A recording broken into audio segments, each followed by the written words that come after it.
welcome Robert Leale. Thank you. Thank you very much. Appreciate it. Thank you. Appreciate it. Just manage your time. Yep. Exactly for So apparently I have to manage my time. Wish me luck. I have no ability to do that whatsoever. Can you switch to my screen if that's all right? I'm going to start now. I'm going to try to. All right, so I wrote a little presentation software for you guys. So let's see if it works. Okay, so this is going to be my class, or my talk, a little bit about how to power a car in 60,000 milliseconds. If you don't know what a millisecond is, neither do I. I'm American. We do it in the metric. The metric system is just beyond us, so we're just still trying to figure it out. Thank you for coming. It's a lot of people. I appreciate it. I thought this was going to be a small con, a little tiny, couple hundred people, maybe a lot more people today than I expected. So I appreciate you guys coming out and staying to the last talk. I'm going to talk a little bit about, here's some of the objectives that I'm going to go over. I'm going to talk a little bit about starting systems. So vehicle, again, this is all vehicle starting systems. We're going to talk a little bit about immobilizers. We'll talk about vehicle networks, diagnostics, methods for borrowing cars. If you don't know what that is, it's a euphemism for stealing cars, yes. Relay attacks, you might have heard of in the news. There's been other talks on relay attacks. We're going to talk a little bit about some of the more practical methods for stealing cars, which is adding new keys. Oops, of course, I'm always going to mess this up. And then hacking the shit out of it is always a good option as well. And we'll talk a little bit about the law, boo, the law, boo. And we're going to learn a little bit more. We're going to learn about how to learn more about car hacking as well. Okay, so let's move on. So let's talk a little bit about starting systems, because in order to start a car, you have to understand how it starts. So I'm going to give you some fundamentals of how a starting system works. So we're going to talk about how to hotwire a car. If you don't know what hotwiring is, it's actually using the wires itself to start the vehicle itself. So it's really simple. We connect the ignition and the starter wire. There's just two wires. Usually you can find them underneath the dash. You've seen the movies, you just pull those two wires. It's literally that simple, actually. You pull two wires, you find the starter, you find the 12-volt battery, you find the ignition, and you power them all at the same time. The engine will crank. Once it's cranked, you remove power from the starter wire, and you keep power on the ignition, and it'll stay running. It's that simple. We talk a little bit about the relays themselves. So what is a relay? Well, here, this is my first image. How do you like it? I made that myself. This is a relay. A relay is literally, it's a switch. It takes low current, which is on the 85 and 86. It takes low current, and it puts it out on the 87 and 30. So you can take 12 volts. And this is how your car starts it. It uses these relays internally to start the vehicle itself. We'll talk a little bit about the ignition. It's the ignition wire. It's actually a physical wire called the ignition that turns the lights on, the cluster gauges. So you can find the ignition really simply if you were to hotwire the vehicle, because all the lights would come on, the cluster, the gauges, the headlights if you had them. It enables the engine controller as well. So the engine controller looks for the ignition to be on before it even turns on itself. When it's off, the engine, it cannot and will not run. It needs that ignition wire, so it's very important when we're working with these things, so it's understandable. The starter itself uses a relay, and it starts the engine, right? It actually turns the engine over. It makes it go and starts up. It's also, when it's active, the vehicle will attempt to start. When it's deactive, essentially that usually the relay starts and then stops soon after the engine starts turning. So there's a sensor there that determines when the the relay should shut off as well. There's also a third device in here. It's usually the body control module. On modern vehicles, when you put the key in the vehicle and you turn the ignition and you turn the controller, it actually doesn't start the car anymore. What it is the body controller now monitors the key itself, right? It's responsible for monitoring the key state. and then it might send out CAN messages. If you're not familiar with CAN, we're going to go into that pretty heavily later. But it might send out vehicle data network messages to the rest of the vehicle to let it know what's happening. So it conveys this key position. So no longer in the past vehicles, when you turn the key, it actually was like a switch. You're actually turning on and off. But now there's the body control module monitors the state of the key and determines what state it should be in. And whether the ignition should be on, whether it should be cranking, or something like that. All right, what's an immobilizer? So in order to prevent this stealing of vehicles, OEMs created immobilizers. They introduced this concept where they actually authenticate the physical key itself. So immobilizers prevent or disable the fuel and the spark, so the engine doesn't start, right? Boo, we're disabling it. But guess what? We're disabling it in software. We're going to figure out how software can be our friend later. Ultimately, the engine controller is the immobilizer. So the engine itself is what stops the vehicle from actually cranking or starting, okay? So the immobilizer is essentially, the best way to describe this, at least to a room of hackers, is a keychain, right? It's a chain of different controllers that are authenticating themselves, right? So we have the engine controller, which authenticates with other controllers, which authenticates at the end with the physical key itself. So it prevents the engine from starting without authentication. So if the key hasn't been authenticated, then the next module in the chain doesn't authenticate itself, which in turn doesn't authenticate to the engine controller itself. This prevents the vehicle theft if the valid key isn't present, right? I mean, it almost eradicated vehicle theft in general. If you look at the amount of vehicle theft after the immobilizer was introduced, it's been significantly less. So let's take a look more at the immobilization process. So here, I'll just sort of the most simplest way is to just point out three different controllers, or ECUs, electronic controllers. So on the left, we have a key ECU, which is actually used to authenticate the physical key. It might be through RFID. It might be through some sort of proximity. There's a lot of different key authentication systems out there. Sometimes they use like IR, infrared, things like that. And then in the middle, we have the body control module, which typically authenticates the key controller itself. And then we have the engine controller itself, which ultimately authenticates the body control module. So the user, this is sort of just a chain of different things. We have three different channels. We have an RF channel typically on the left, whether it's RFID or regular radio. We have a CAN bus. CAN bus is just a network. If you're not familiar with it, it's like Ethernet in a way. It's a bus topology though. And then we have usually a secondary CAN bus that connects the body controller to the engine controller. We'll call that CAN bus B. So first we have the user activates the car. Maybe they put the key in the ignition, or they open the door, or something like that, some sort of activation. So at that point, the key ECU authenticates the key, so it's ready to go, right? And then we move over and we actually turn or engage the ignition, whether that's hitting the button or starting the key turn or something like that. Some sort of ignition is activated by the body to the body controller itself.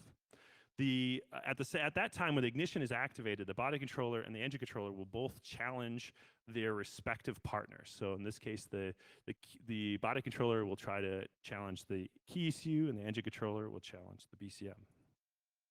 So those challenges will go back across. The key ECU will hopefully respond to that challenge. If there's a valid key there, it will respond. And then it'll validate itself using some sort of crypto algorithm back to the BCM itself. So the BCM is now valid, and so it will respond. Since it's happy, it'll take some time and respond back to the engine controller from the BCM and respond to the engine controller. And only at that point is the immobilizer bypassed. So it'll enable, and then the ignition relay will be enabled. Sometimes the BCM pulls up on the ignition relay, and the engine controller will pull down on it, thus causing the relay to activate. So we enable the starter relay as well at this point, and the vehicle, if everything is done well, will start. That's the idea. See if that's true. But that's sort of the general overview of how immobilizer systems work. So we have these three different controllers, and they will just constantly be challenging each other to validate if there's a valid key in the vehicle. Vehicle networks. So let me give you a little overview of different physical layers. This is more for reference. but it could be helpful later as I talk about other physical layers later in the talk. Just sort of want to give you guys a primer on different physical layers. So controller area network is a CAN bus. So when I talk about that, there are a lot of different physical layers or flavors of CAN bus. There's ISO 11898-2, which is called dual wire CAN. There's fault tolerant CAN and single wire CAN. So these are the most common types of CAN buses that we'll see in vehicles today. And there's a new one coming out. It'll be available in the next couple of years called ISO 11898-7, which is CAN FD. So if you're working with CAN bus, you need to update yourself on the new CAN specification. There are some UART networks that we will talk about later. ISO 9141, not so much, but we will definitely talk about 1117987, which is called LIN-bus, which is another, it's called a local interconnect network. It's UART based. It's a one-wire 12-volt network that signals data across it very slowly. Typically runs about 1900 baud, 1900 bits per second, 19.2 typically. So it's a slow network, but works great for key and key authentication. And then there's this thing called Ethernet. I don't know if you're familiar with it, but they're adding it to cars now. So it's 10 base TX, really standard Ethernet in vehicles. And then we have a new specification for Ethernet, which is 10 base T1, or 100 base T1, sorry, which is automotive Ethernet, which is a one-pair Ethernet, which is happening now in vehicles today. We'll take a look a little at the OBD2 connector. So how do you interface with these systems? We'll take a look at the OBD2 connector, and this is my awesome ASCII art again. So this is an OBD2 connector. If you haven't seen one, it's sort of a trapezoidal connector that's inside of your vehicle, typically underneath the dash. If you can reach your hand underneath it, you'll find that there's a 16-pin connector about this big, if you guys can tell.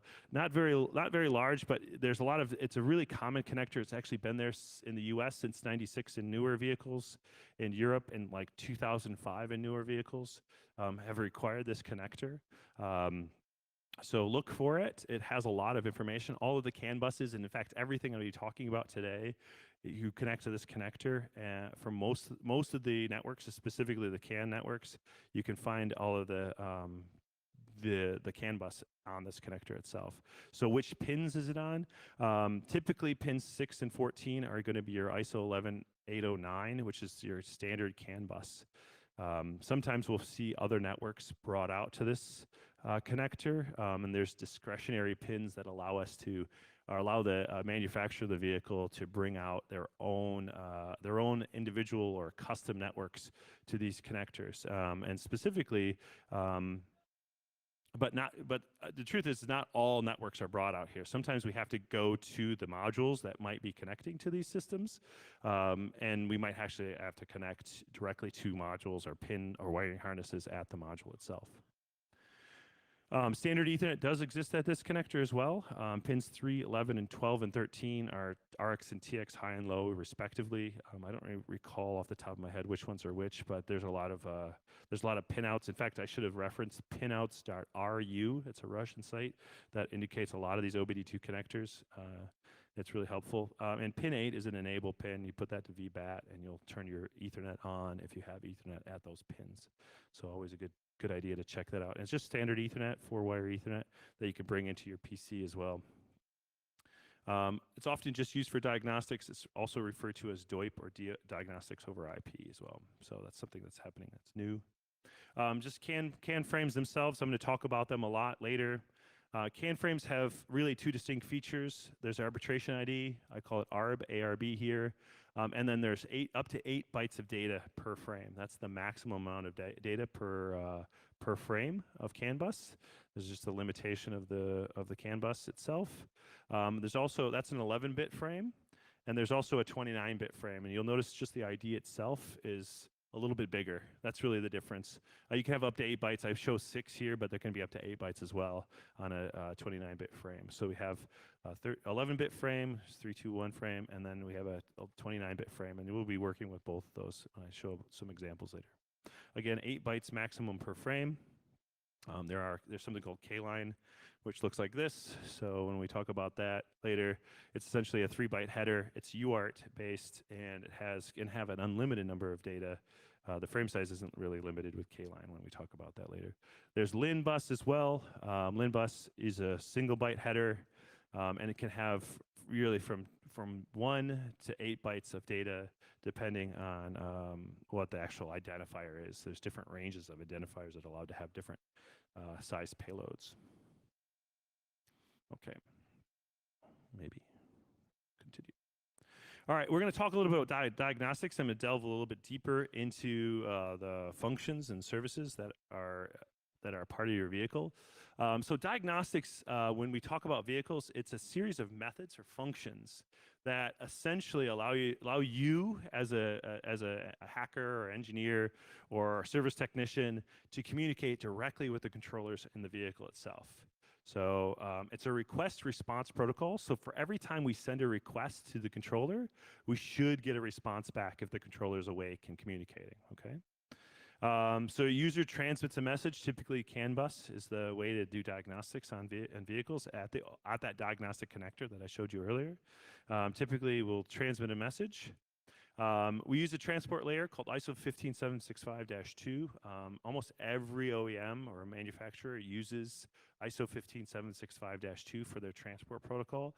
So it's a really, if there's anything you Google and try to learn how something works, ISO 15765-2 is a really good one. I'm going to go over it as well in this talk so that you guys aren't lost when I'm talking about it as well.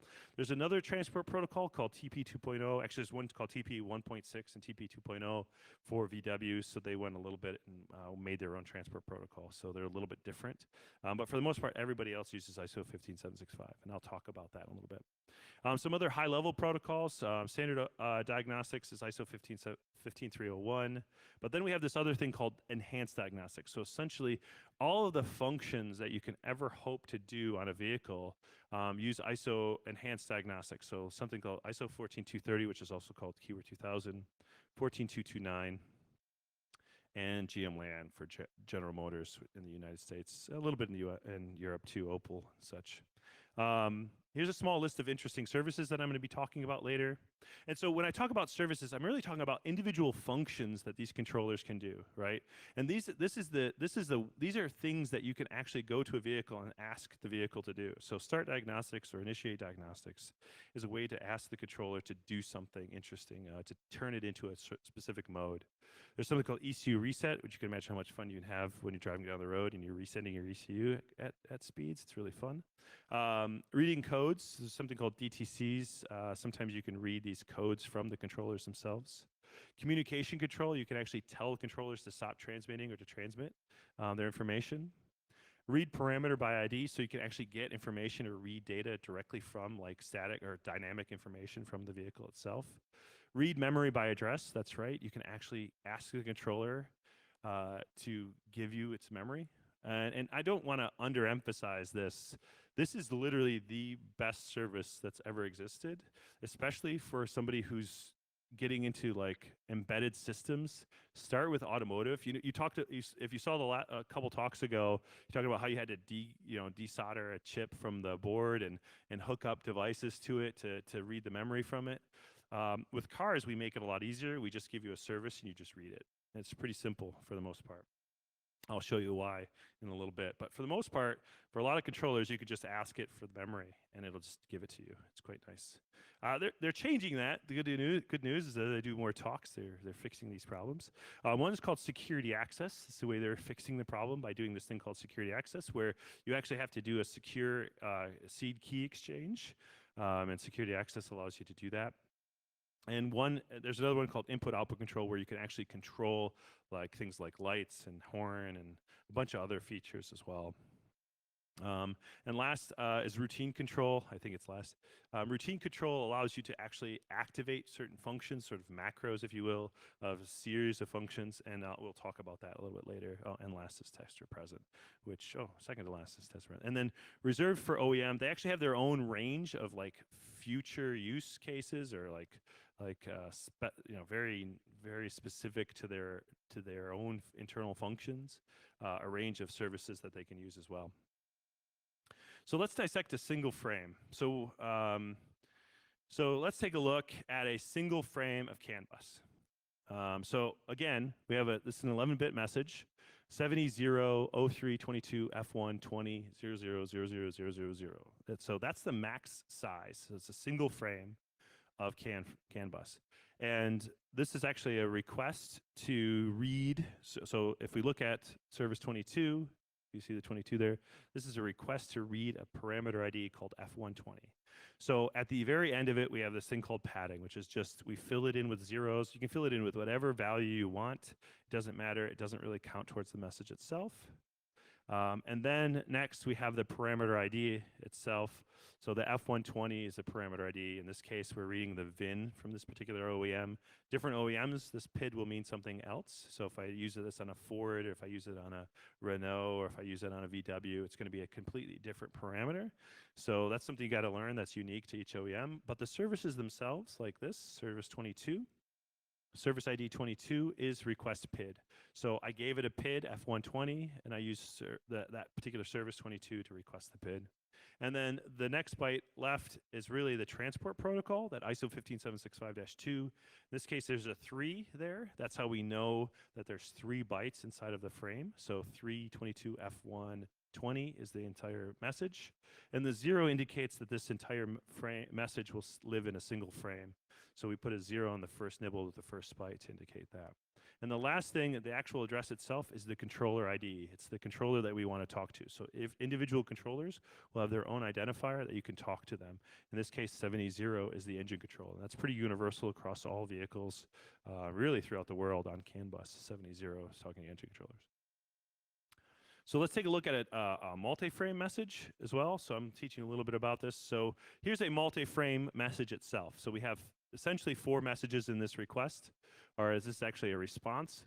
So we did a VIN request, and maybe we want to get the VIN. This is like a VIN returning back to us. So the VIN itself is 17 characters. The VIN, if you don't know, is the vehicle identification number, and it's the number that uniquely identifies each vehicle out there in the world. So if you wanted to request the VIN, the message above was the first one I showed you is how you request it. And then below is how it returned back to you. And it returned back to you in multiple frames, right?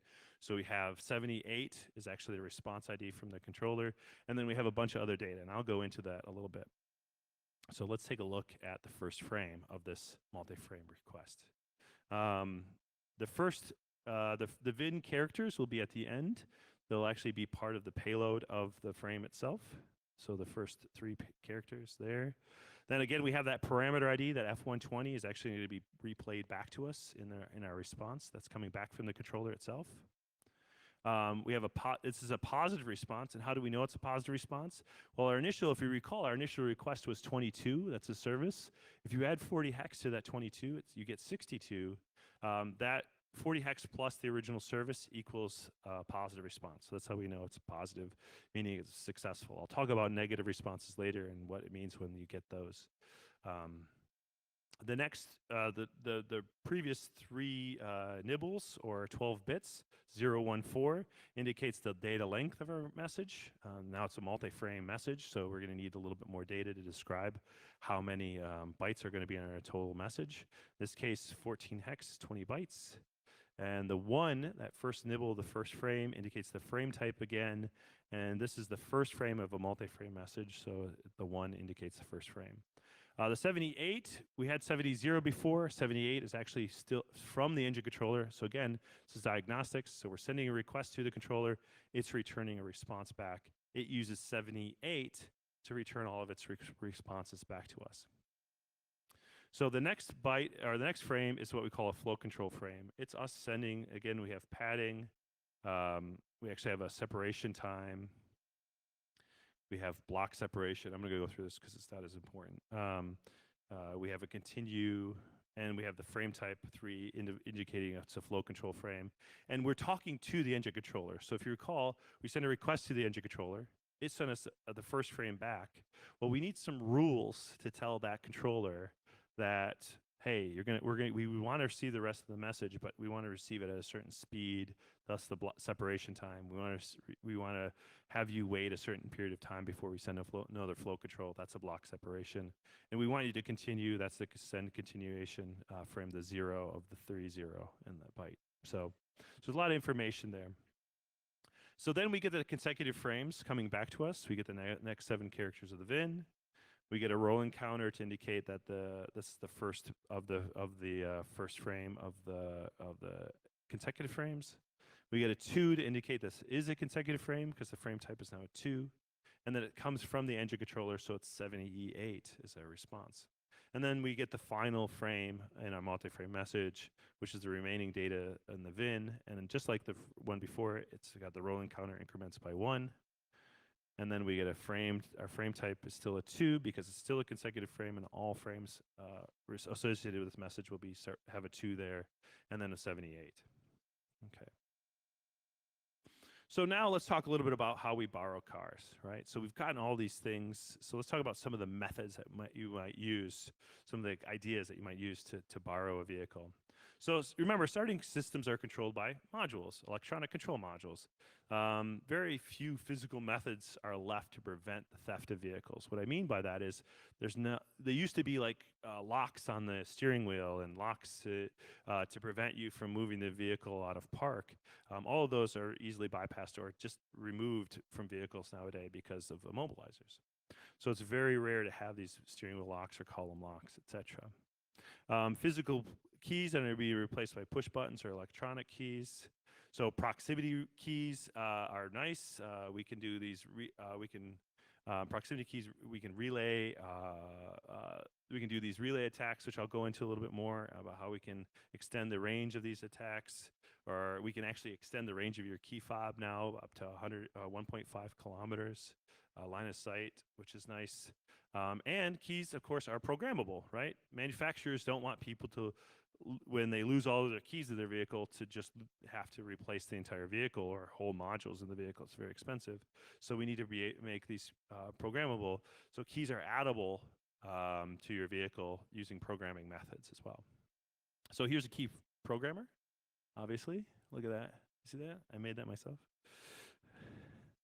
And there's a key programmer. This is all my cool ASCII art. So again, systems rely on a chain of trust, right? We authenticate to authenticate physical keys, right? So bypassing the trust anywhere along that chain will start the vehicle, right? So we can bypass it either from the keys perspective, from the body controller to the key, or from the engine controller to the body controller, right? So immobilizer bypasses are popular applications, and at least in the US, where I'm from, we have remote starts. I don't think they exist at all in Europe, but it gets really cold in Michigan, and it's really nice to get into a warm car. So we have these remote start applications, and we have to bypass the immobilizer for these applications. And so it's a really common function in the United States. And OEMs typically use proprietary security algorithms, right? They roll their own security algorithms. And if there's anything we've ever learned from DEF CON or any of these hacker conferences is don't roll your own security algorithm. They do it all the time. Good for us. And when they do implement standard algorithms, they don't always implement security correctly. And that's really common nowadays. So those are the few ways to sort of steal a car. Let's go into the individual attack surfaces themselves. So let's talk about a relay attack itself. So a relay attack is it's not based on an electrical relay, but rather on the concept of relaying the message. So when we talk about relay, it's not the actual physical relay, but relaying the messages from one point to another, essentially extending the range of your key fob. So what is the concept of a relay attack? Well, you have to have a passive vehicle system, right? Or a passive key system. So one of these keep the key in your pocket kind of systems. You don't actually have to turn the key. And at least 2 attackers, or two antennae. One attacker will be near the physical key of the vehicle, another attacker near the vehicle itself, and there's the key. Typically, a key will work. Short-range communications, our RF is usually over 150 kilohertz, and the long-range RF components usually 315, 433, or 900 megahertz, depending on which country you're in.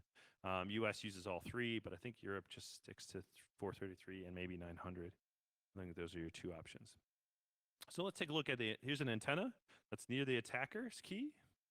And we establish a 2-way communication channel, 2-way comms, and we upconvert the initial signal of the antenna from the 315 or 150 kilohertz to 2.4 gigahertz, and we talk to a receiving antenna. And so we essentially extend the range near the key of the actual key itself. And then we have and the other antenna lives near the vehicle. There's my Ferrari. Lives near the vehicle. It's literally the best Ferrari I could afford. So here we have our key near the vehicle, and we are allowed to extend the range of the individual of the vehicle itself. So it depends. Timing is really important because you have this range. You're transmitting a message from a key. It's getting retransmitted or they upshift the frequency to a different frequency to extend the range. And because of this upshifting of the frequency and downshifting of the frequency, we have some time and some latency there. So obviously the timing of the messages that the car expects really makes the range change. And I'll talk a little bit about some of the hardware. If you haven't had a chance, check out Wired. There's a company called the Unicorn Team, or called Qho 360, a Chinese research firm that made their own really low-cost relay attack devices. Now they made them themselves, and they They had a really good talk about a year and a half ago at Hack in the Box. If you had a chance to go, you would have seen it. It described how to essentially build your own, and really for the cost of like $30, you could build your own. I'm sure you have to source a lot of Chinese components. They were very lucky to be in China. But really, at the cost of $100, $200 each, they're very low cost, and I've seen them on Alibaba. You can find really low cost relay attack devices out there today. So it's a really economical way to borrow cars if you needed to. The other way is to add a new key, right? You don't want to get near the actual physical key. Maybe you just want to plug into the car if you have access to the OBD2 port, and you can then just add your own key. Maybe you got one in your pocket, just want to use it for something. So dealers need to service the vehicles. This is a big problem for OEMs. Some OEMs don't let the dealers add new keys, but for the ones who do, this is the reason why this is a problem, is because it's easy to add them, right? So dealer tools can add keys, right? Dealer tools can be reverse engineered. Dealer tools run Windows or Java, right? So that can be reverse engineered. And Windows and Java applications can be reverse engineered. So because of all of these things, security is very low on these systems. Often security access service 27 is used for privileged access. And I'm going to show you what that looks like a little bit later. To test if a function requires security access, here's a request we could send. So here's an example. We're sending a request to the engine controller to ask it to learn a new key. We use service 31, which is a really common service for these. And it'll respond back to us with what's called a negative response. And that's indicated with the 7F here, just before the 03 7F. 7F indicates security access or negative response. And the 33, which is the negative response code, which is the reason why it failed, indicates it's denied because security access is denied. So there's a few different security access negative response codes. 33 or anything in the 3-something range is usually something to do with security. So anytime there's a security access request or a request that requires security access, you might see a response like this, a negative response. So in order to bypass security access, we need the security access routine or some sort of security access algorithm in order to bypass it. So let's get the OEM scan tool, right? That seems easy. We'll just borrow it from eBay, right? And how do you do that? You buy it off of eBay, and then you turn around and you sell it once you're done with it for the same price you bought it for. It's usually the best way. A lot of these applications just use Java. Java is really common. And if it doesn't use Java, it's even easier probably because it's some old application that they don't maintain anymore. So we find references in files, directories. In our example, we found one that I'm going to talk about. We found this this thing called ESUs. We didn't know what ESU meant. I did a little bit of searching and found that it meant like encrypted storage unit or something like that. So let's look at a hex view of an ESU. And you can tell that it looks super encrypted, right? I don't know, there's lots and lots of entropy, not much structure. So my guess is it's encrypted. I mean, it's really the whole file, so it's not that big. It took a lot less time when I was doing it later. Okay, so lots of entropy, probably encrypted. So we have to find a function that decrypts the file. That's what I did. I could have tried to see if the tool would decrypt it for me, but I just reverse engineered. It was a Java application. So we looked inside of the Java application. I found I decompiled all of the Java code. There's a lot of Java decompilers out there, tons of them. They all work. They all seem to work really well because Java isn't really secure. And there was one function or class called encrypted security unlock. That was a big hint, right? So we found that. And we found it used this really weird method called UC. Not sure what UC meant, but it seemed cryptic enough to probably be what we were looking for. So I found another class called UC, and Java code from the OEM kind of looked like this. That looks like it's doing something really odd, right? Here we have this system trying to, like, I don't know, listener. It didn't look like anything else in all of the other classes themselves. So what I did is I just patched it. I just made my own version of this. I made my own function that called this UC function, and I pointed it to the directory of all the ESU files. Right, and I just asked it. I know it's just a bunch of stuff. This is it.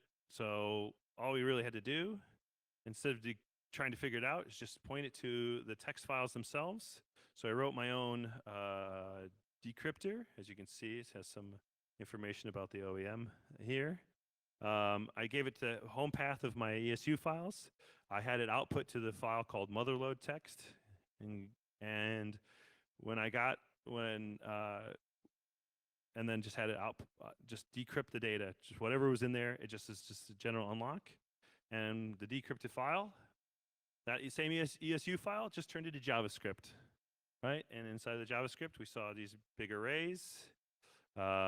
C key it asks for a function called calculate seed, which is exactly what Service 27 uses as a seed. It did this special math here, and it returned the seed from its main return. So here we are. We have the actual security algorithm. In fact, with this method, I dumped the OEM's entire seed key, all of the ones that they had ever stored on any vehicle ever. So that was quite nice. And they didn't just support their own. There's a lot of crossover between this OEM and other OEMs, so it actually had extra from different car manufacturers as well. So that was quite nice. So there's two modules that we need to work with when we're learning a key, 720 and 728. This is a different OEM actually. And 70 and 78, this is the engine controller. So we had a body controller and an engine controller. And here's what a key learn might look like on a separate controller, on a separate OEM. So we request diagnostic trouble codes just to see if there's any issues with reprogramming the key. There were none.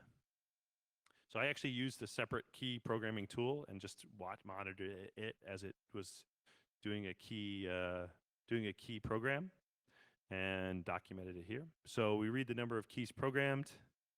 We switch to programming mode, and we see that it returned a negative response, which says security access is required in this situation. No big deal. We'll just request a seed. We need to switch our mode. We need to start diagnostics, so we do this enhanced mode diagnostics. And then we ask for a key, or a seed, sorry. We ask for a seed to come back. What happens is we take the seed and we turn it into a key using a special algorithm that maybe we got from the scan tool or something like that, the one that I just dumped just before this. We have to use some sort of algorithm on this seed. So let's see what this, quick pause here. Let's see what the actual OEM does. The security access we found just before this was from another vehicle. We really haven't had a chance yet to reverse engineer this one.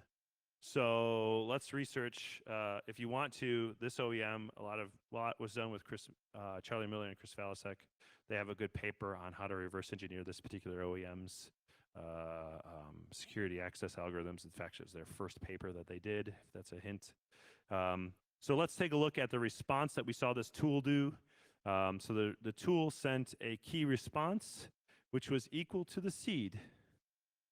So scratch your head for a second and say, hey, Robert, wait, I got a positive response. The module, oh, this was supposed to be a positive response. I got a different negative response. It wasn't security access denied.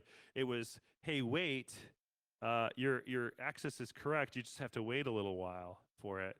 So I thought this was security access, but it's not.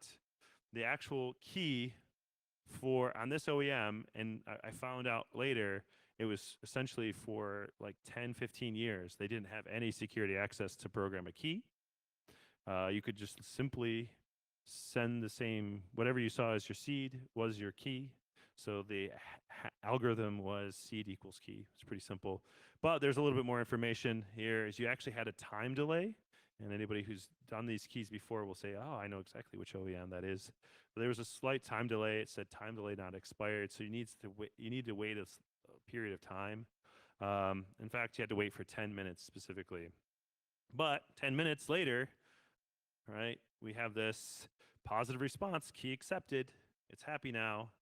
And we are now in programming mode. Now I can simply send a 3101716B, which is this routine access control. I saw the tool do it, so now I can replay it anytime I want. And I can go to different vehicles and just program new keys into them.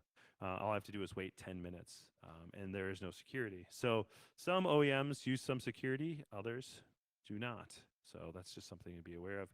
Just having a key programming tool will help you get there. And again, you can borrow them from eBay.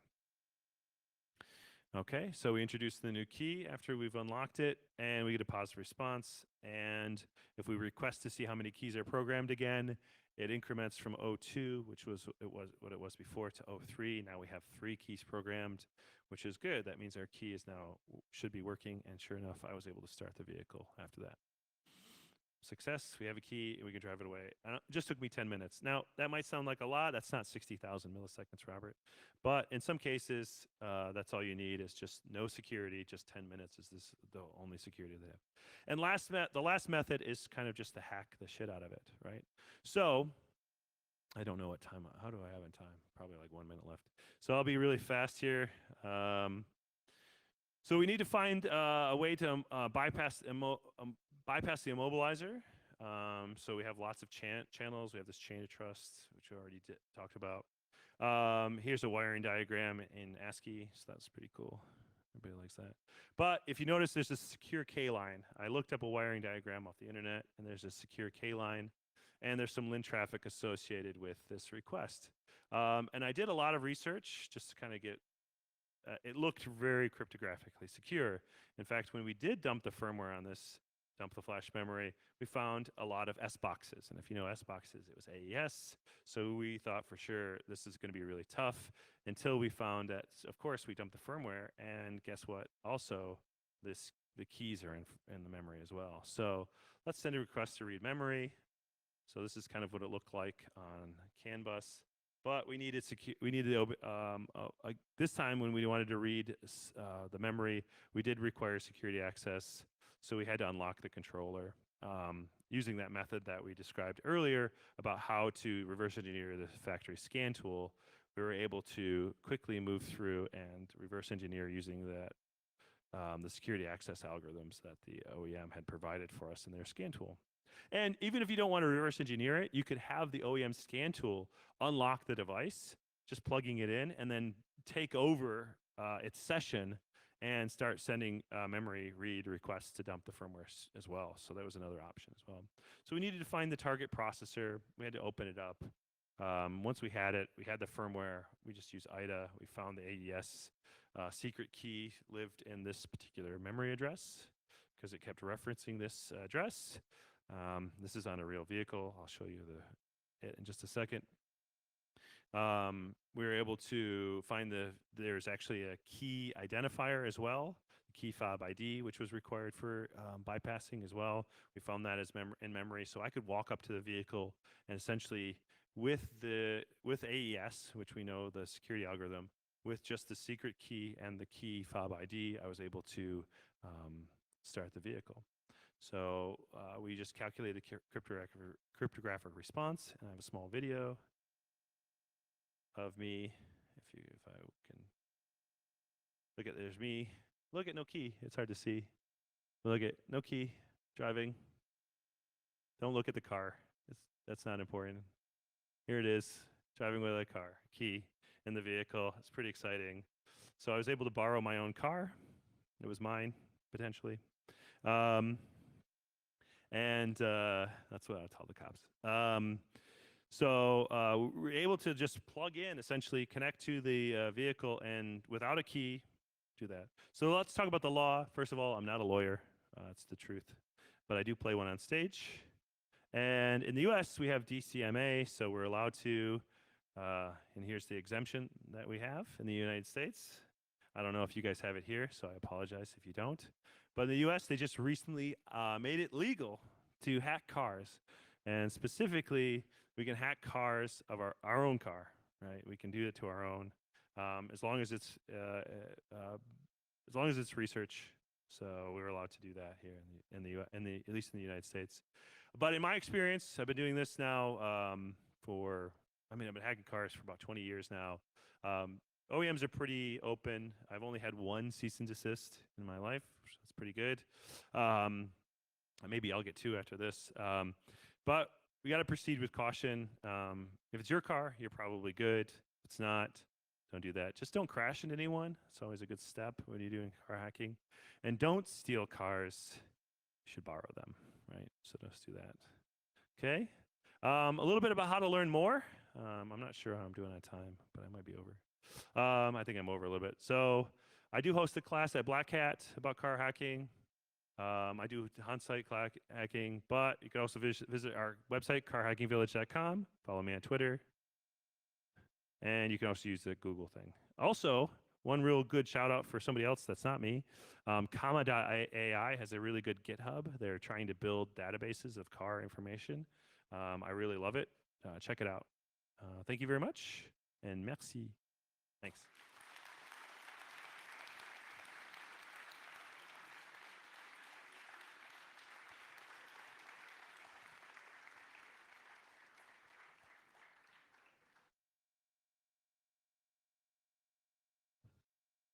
Thank you very much, Robert. I think we are making just one question, and so then we are going to terminate the talks, because you can meet Robert after the talk. So And I'll be doing a workshop. and he's doing a workshop, and you can meet him at his workshop, ask him anything you want, enjoy what he has to show you. So just one question in order for us to finish. Anyone? Ah, Cyril, premier rang ici.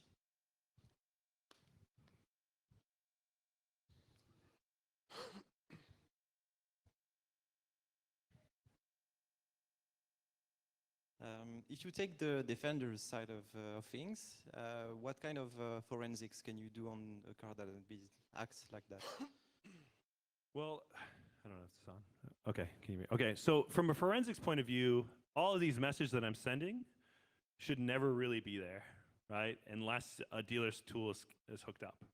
Now, if a dealer tool is hooked up, they probably use a very standard way of requesting this information, and most of the time when I'm doing it, I'm using a non-standard dealer tool. So I think it's probably easy to see with timing, and it's also easy to see with the messages that are sent, that something unusual is happening on the network. Because of how closed these systems are, any unusual message is a red flag immediately. So it'd be really easy from a